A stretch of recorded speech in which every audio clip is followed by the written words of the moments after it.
Hello, in this video, I want to continue the conversation that I've been having about Baudrillard and space privatization for the LD resolution for January, February. I definitely think that this is a really interesting criticism that we've been able to develop a really nuanced set of argumentation for when we have talked about it across a variety of different kind of scenarios for when Baudrillard could be read, whether it's on the affirmative or the negative. We've also covered a lot of ground in terms of talking about how various types of teams can respond to Baudrillard when it's read.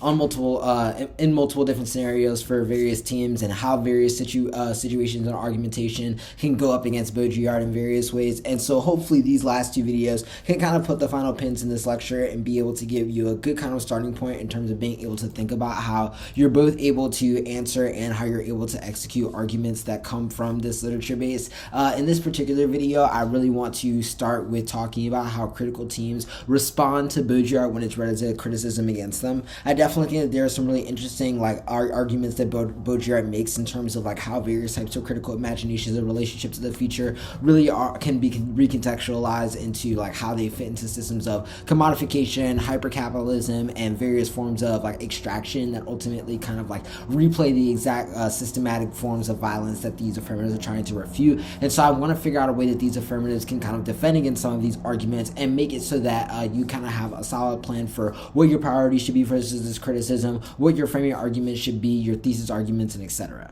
As we start on just kind of the framing portion or the priorities for what you should have against this criticism, I think a lot of the arguments that you should kind of be forwarding and making sure at the top of your mind are how can you kind of really make these proximate cause / root cause arguments that are probably latent in the structural criticism that you're making really important in the context of how this debate is able to move and pivot. I think that a lot of the advice that I've been giving to a lot of other Baudrillard teams, so the Baudrillard teams that are reading this type of argument, if you haven't watched a lot of the other videos, has been about how to kind of make those proximate cause claims irrelevant. But I think there are ways in which you can kind of make those arguments really prominent in the way that the judge is kind of evaluating the decision, and overall have a really strong set of argumentation for which you should kind of be for which you're able to kind of execute as the debate goes on in various portions of the debate. I also think that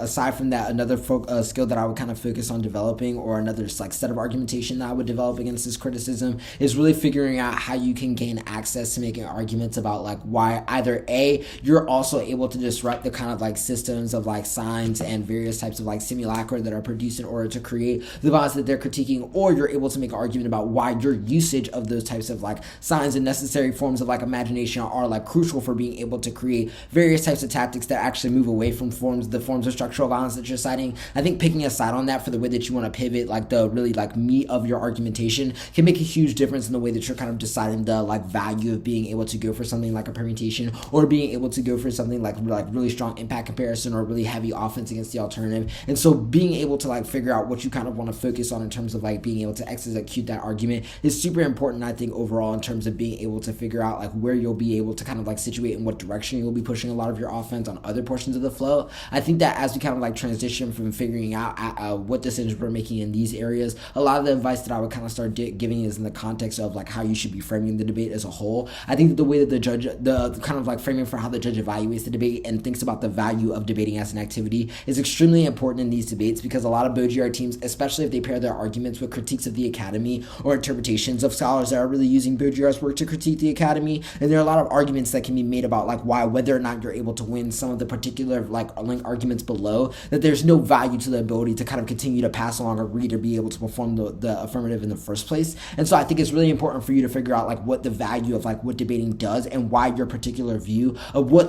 usage of space or understanding of kind of how we move towards the future, whether it be something more utopian or dystopian, whatever direction, still needs to have an argument about why the particular performances and the usages of being able to pass these types of stories and visions along create a particular relationship to the world that are able to envelop themselves in particular tactics, or arguments about why they at least kind of sabotage the way in which debate is functioning now, all of which I think are maybe crucial things that you could sit on in terms of why there's a value to the way in which you're able to engage some of the tactics that come from the affirmative, and I think also allow you to kind of make a framing of the debate that seems like it's equal grounded for you and the other team, but at least still gives you a lot more access to the type of offense that you want to make in terms of the examples that you really want to execute on the solvency portion of the debate, and other portions of the debate where you're really trying to make hard decisions about how you can really execute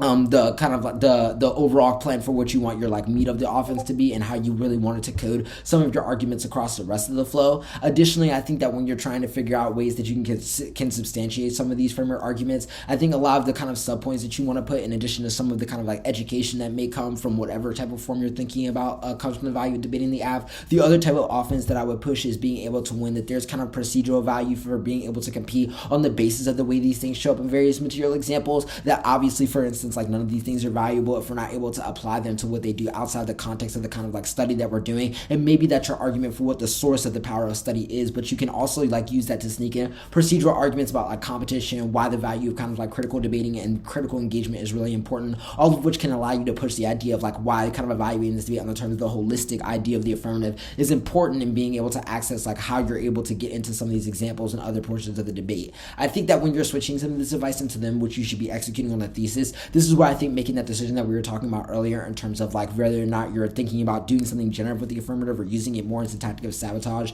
is extremely important, because I think it codes like what your kind of like overall strategy is going to be for what type of direction you take your link turns, or the way that you kind of like maybe impact turn to some of the rest of the strategy. Overall, I think that if I had to choose between one that I think is like more effective than the other, I think that being able to make arguments always about why the affirmative is generative is able to have like more value than being able to win, that you're able to break out of like every type of like confinement that makes these things happen, or able to make like a huge dent in the way in which these kind of like contexts happen, or the way in which these violences happen within these various types of systems. I think being able to make arguments about, for instance, why your particular usage of things like